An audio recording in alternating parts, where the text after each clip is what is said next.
Na kingine ningeomba labda unipe siri ya uzuri wako, kwa sababu hiyo wimbo wangu ni kazi yangu ninayoifanya. Unajishughulisha na kazi gani? Kazi yangu ni kama nilitoka kufanya hapa, kwa hiyo hata baadaye saa 10 na kazi nyingine kama hii hapa.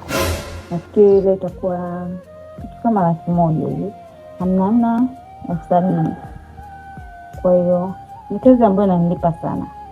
Yaani unamaanisha nini? Sijakuelewa. Unataka kufanya kazi gani hapa? Yaani kazi tunafanya hapa?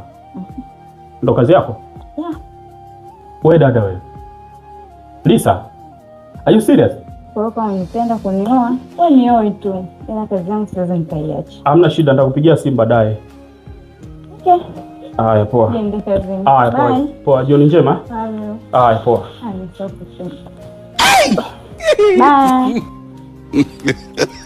Kumbe umdada anajiuza Mungu wangu. Sasa hapa nishakanyaga tayari hapa. Kumbe sione mtu anapendeza, kumbe ana michongo yake.